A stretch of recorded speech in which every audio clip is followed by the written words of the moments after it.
Good morning, it's August 24, 2026. We are getting ready for concrete pouring for our ground floor slab. The concrete is on its way now. We just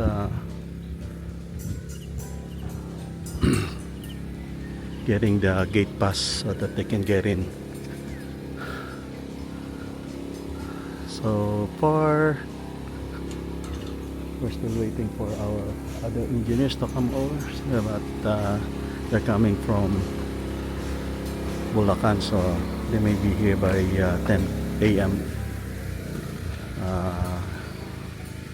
Maybe they won't be able to start until 10 a.m. anyways. So here we are. It looks like everything is cool.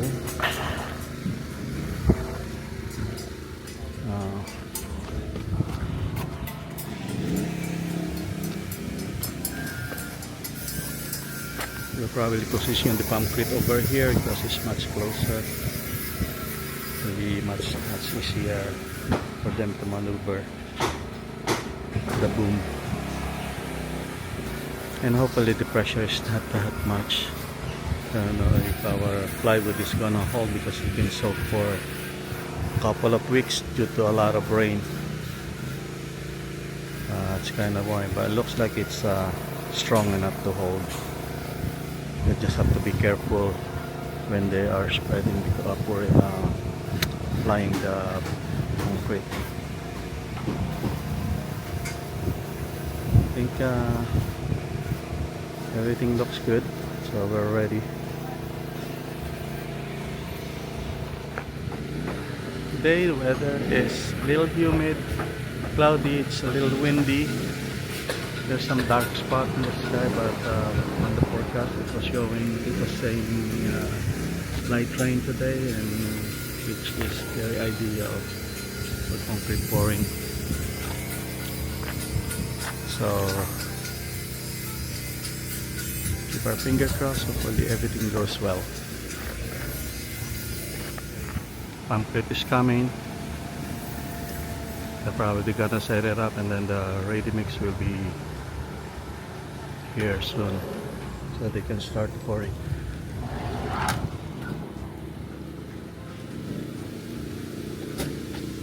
Rani, mas maganda siguro doon natin ilagay, mas malapit papunta doon.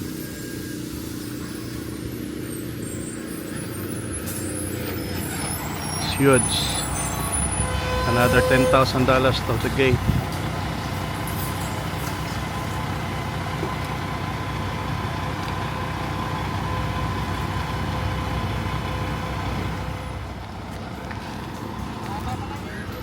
$10,000 yan sa gate.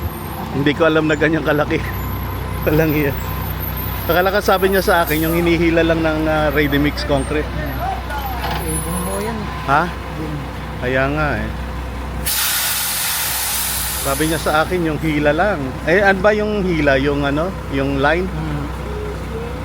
Kaya yun ang akala kong dadalhin niya. Bakit? Yan o, sana pa second floor. Kaya nga eh. So yung tinanong mo kung pwede padapa? Hindi. Hindi pwede ulit. Talaga nakatas kasi bakal eh.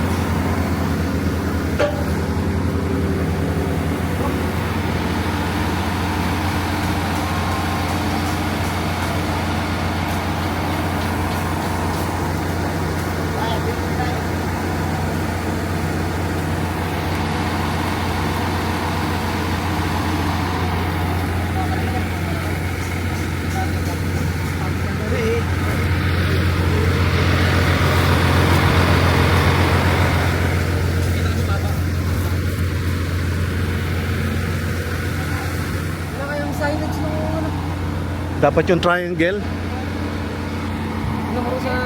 Meron siguro yan.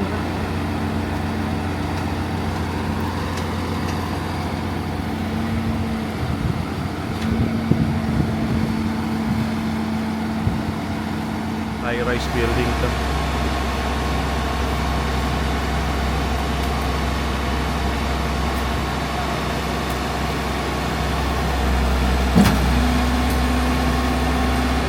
Nagbubuhos na kayo dati dito sa ano? Madalas. Ano kaya ito? Ang charge kaya ito katulad doon nagkakarga ng bako sa gate? Kasi usually, sabi sa akin kasi hilahin lang ng mixer. Siguro yun yung line, ano, yung isang klase. Yung lime pump yun. Oo, yun ang nire-request ko eh.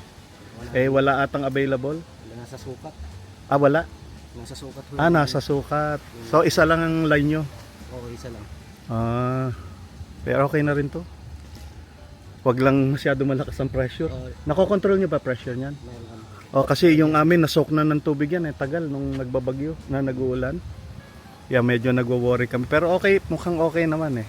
Marin yung ginamit namin. Hindi lang natin tumpok. Wag yung marami. Oo. Ikakalat naman niya eh. Hindi naman niya ano niya yan eh. Doon naman ako lumaya. Sige. Ikaw ba coordinator? Operator. Operator lang. Pero yung coordinator pupunta? Sa mixer hall sasama yun. Okay. Good. Kasi yun daw huling truck, estimate niya kung magkano yung hulihan eh. May on-call. Okay. Sige, thank you.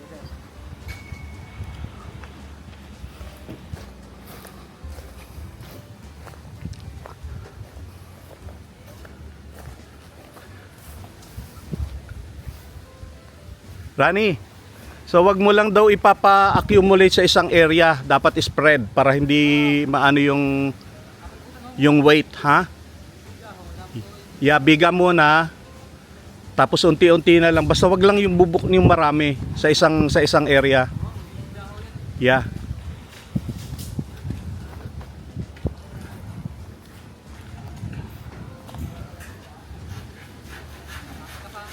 May magbabantay ka sa ilalim? May tagabantay ka sa ilalim? Ha? Okay.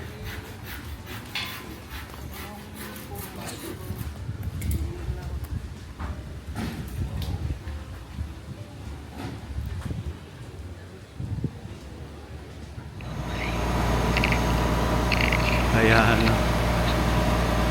Hindi ko alam na yan pala. Kala ko meron pala yung isa yung line. Ewan kung bakit hindi pwedeng gamitin yun. Yung hinihila lang. Kaya ito, additional 10,000 something ata to sa gate. Ilang ano ba? Ilang Ha? ilang kailan? Ano to?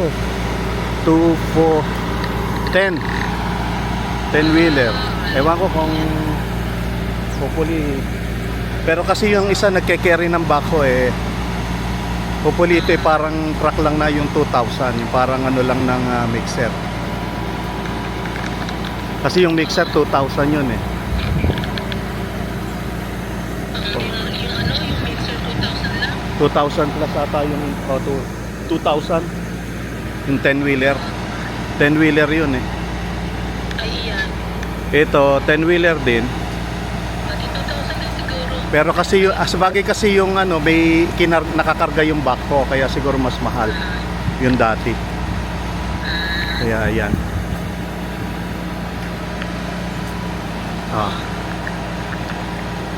So inaano na, pinoposition. Hindi wala pa yung ready mix eh. Sineseta pa lang yun ng operator eh. Meron pala siya remote control. Remote. Uy, nako, naputol yung kahoy. Ayun, yung sanga. Pagkagaan kayo, ano yun, hindi natin property yan pa. Hayaan mo magagawa eh. It's on the way. Tinamaan siya na siklat. Rin. Ayan. Yung sama. Yun lang palang ang flexible yun nasa dulo. So itatapat lang niya yun doon sa bubuhusan. Yeah.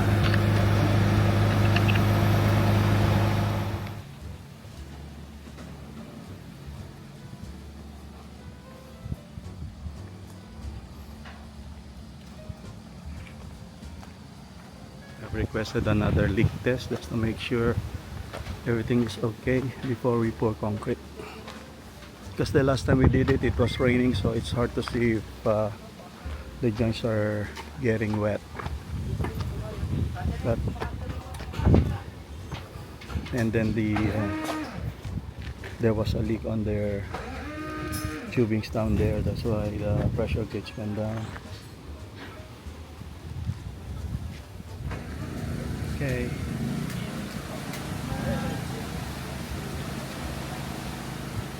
Getting ready.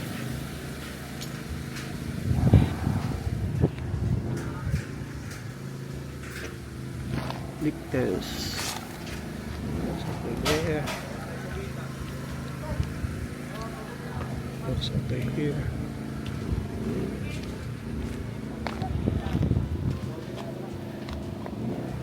It's good.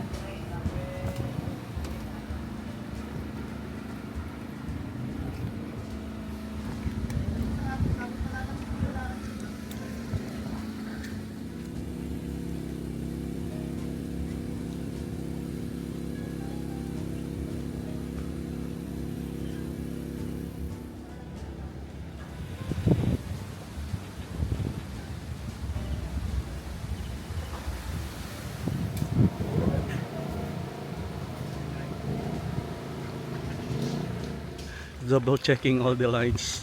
Make sure it's right before we pour concrete. P and Architect Warren, Engineer Mendoza. Ano yan? Engineer, kaya ba ito yun? Cantilever to eh ba? Cantilever para sa ano? Hindi, ano lang yan, canopy lang. Lalagyan ng siya natin sir yung pang aircon. Ah, sa aircon. Yung outdoor unit. Dito ilalagay. Dito ba nakalagay yung isa? Pwede rin naman natin ano sa ano yun eh, naka-bracket pa rin doon at the same time Hindi, pwede pa rin nakapatong. Naka-bracket pa rin siya. Para hindi ang load hindi completely sa canopy. Double. Parang double. Yeah. Canopy na. Ang ano ko lang kapaka ko. Ay hindi, kaya yan. Dalawa kasi yan, isa dito tsaka sa Gaano ba kabigat yun? Gaano kabigat? at saka yung moving Dito ate isa lang eh. moving load yun ha. Isa lang po dito. Moving load yun dahil ano, pag umaandar eh, may vibration. Ah. So live load. Mas maganda. Maglalagay na lang tayong bracket kasi kasama na yun sa presyo eh. Lagay na natin para mas matibay. Kasi kung nakapatong ka lang tapos nag-earthquake, posible pa rin magtumble yun eh. Kaya dapat naka-bracket. So, ma-hold na niya yung weight niya. Tsaka mas maganda lang nakapatong sa canopy kaysa nakasuspend. Kaya ano. Pati ron ano. Oo, ganun din. Pati ron wala dito sa kabila. Na, saan? Master CR.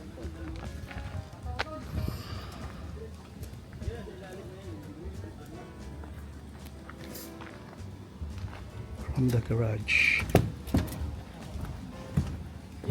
Aray ko. Mapapatid ko pa itong mga.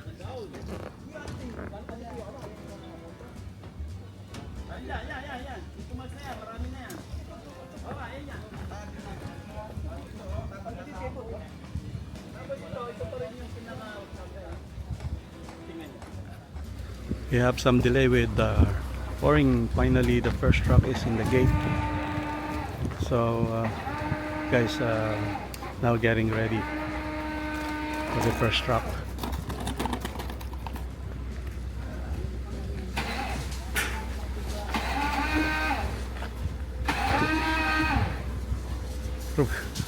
Generator is acting up again.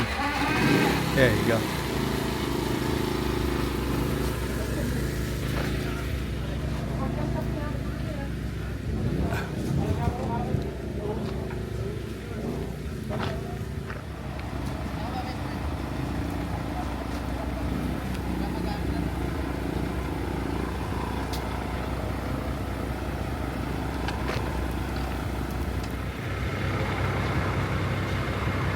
I hope it wouldn't rain. First truck is here. Backing up, going to the pump crib.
Ang bilis pala ng ano.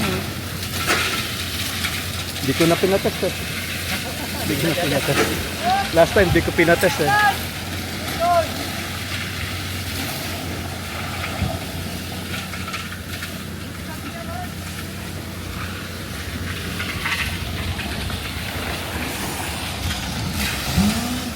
Yan dapat dahan-dahan lang na gano'n. Pwede naman kontrolin yan eh. Oh, okay.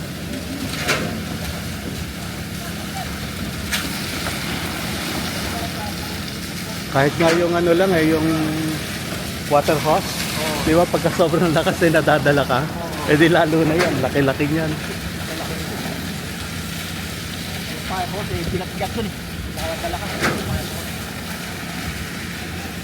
Dapat pala pinasuot ko yung harness tapos may tagahawak. Oy, oy.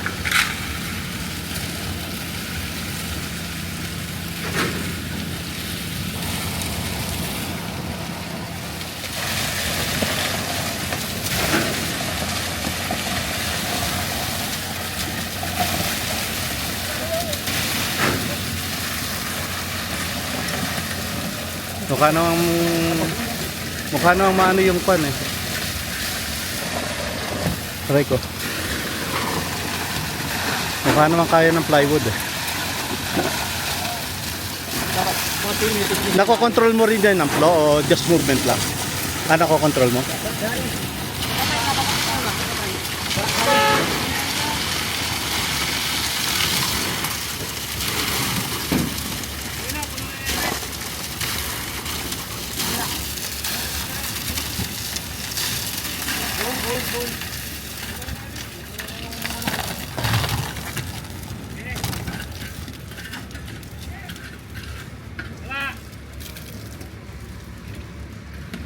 Tani, ingat sila sa ano ha? Sa dowels, baka matong. Mahina-hinang pressure doon. Anak tumitiis sila, alim kabila. Meron tao.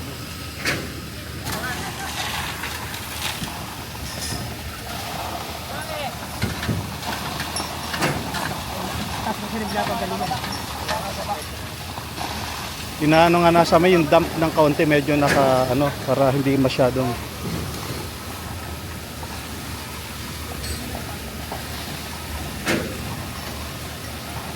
oh.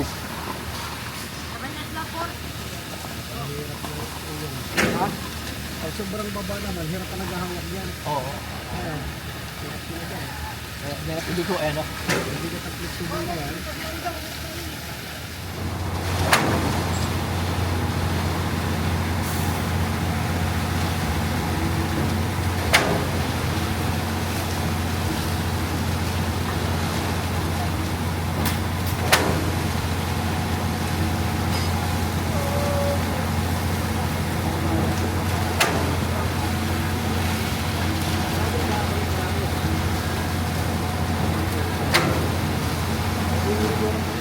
Wala ko pa pala alas 5 tapos na.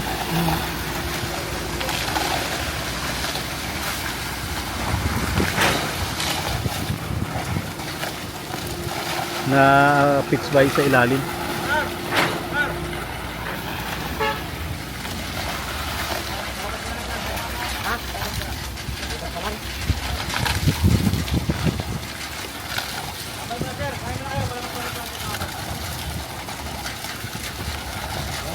Dito. Ito, kaya ka na lang. Dyan. Bukod mo dyan. Kapal mo naman dyan. Tambay mo na. Tambay na yan. Wala na yata naman pala. Meron pa yun. Naka-standby lang. Hindi, ito. Wala na ito. Meron pa. Naka-standby lang. Pwede ko busin yan. Wala na. Meron pa daw. Maya pa tayo muna. Ayaw muna. May time out yan eh. Time out yan. Konti na lang.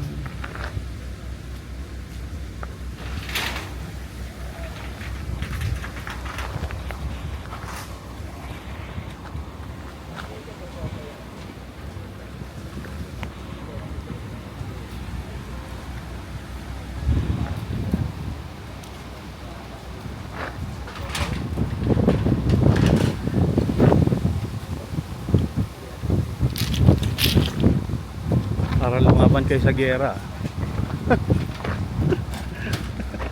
Mahirap ba? Madali? Mahirap? Ayos lang, sir. Kaya? Kaya. Eh bakit foreman na nagtatrabaho?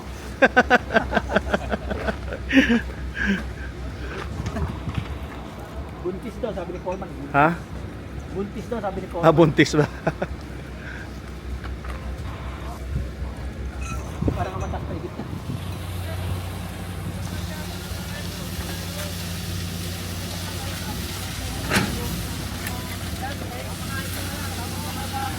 Last phase.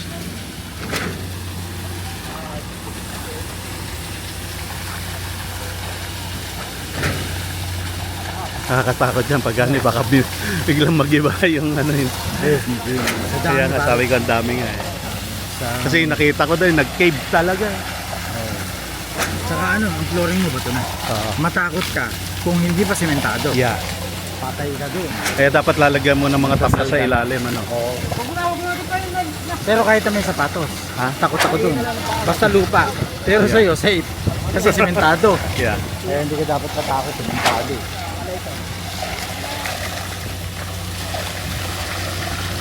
Para labis kung buong truck. Diba? Oo, dahil ba? Eh wala pa yung isa, di ba? Wala pa. Wala pa. Diba labis pagka buong truck? Diba labis pag buong truck? Malapit mga tukulik yun. 2 cubic saan natin lalagay? Wala, ayaw na ng planta yun. Ha? Planta na lang yun. Ah, pwede ba yun? Pwede naman ito. Ah, okay. Pwede pala nila iuwi. Pag labis. Pwede nila iuwi. Oo. Hala ko walang Kasi ang mga paglalagyan. gagamit lang namin doon, yung mga bato na lang eh. Yung mga Ah. buong semento na lang yun. Oo, Ah. tama. Nakukuha lang bato. Okay. Yung gravel, tapos. So, paano natin malalaman yung computation pagka final pricing? Ganun pa rin yung sa 33 pa rin. 33 pa rin. Oo. Ah, ganun ba yun? Wala pa yan. Kala ko makakatipid Kaya ako kung eh. may nakahanda ka na pare, yun ang sinabi ko. Alin? Kung may nakahanda na, na excess. Ah, yeah. Ibaba Para sa- mailagay ano. Sa baba, may nakahanda Para hindi na. masayang. Kasi kaya kami nabili na din namin kagad. Kasi ba ulan, mahirap yung ulan eh. Maabot Oo. na ulan. Kaya nga Kasi eh. nasabayan pa na ibang site. Hindi tayo nabibigyan kagad. Kaya nga yung gusto kong Kaya sa second floor magawa pa. ngayon eh. Sa second floor, yun. Kailangan may Ah, nakahanda. May magaganda ka ng forma agad, sir. Para Sa- in case na excess tayo doon. Ah, yeah. May nakalalagyan. Next At time sa na. baba, halimbawa, meron pala dyan Oo. pwedeng lagyan. Kaya nga eh. Pagdating second floor, banatan mo. Sana ka ako kung kinis yung ilalim to, pwede kong palagay dito. Oh. Hakutin lang nila sa baba. Aso mo hindi pa pin, lalagyan ko ng water tank eh. 2 cubic, kasya na siguro doon yun. Oo, kasi yun, sana. Doon sa lalagyan ng water tank. Binanggit ko sa iyo yun. Nag-uusap Kaya tayo. nga eh. Siguro nalimutan mo na. Sa dami mo na yun. Kaya nga eh. Hindi, akala ko kasi nga, dati nga kasi kinulang. Kaya sabi ko, Mahirap po kasi yung kulangin talaga. kaya Kung nga. babas ko ulit, ang tagal bago dumating. Hindi, ang ginawa, pagka kinulang, nag-manual kami. Ayun nga ako, abay pa. Sir. Abala pa yun. Pagka naman sobra, kailangan may paglalagyan ka. Wala na. Kasi yun. Finishing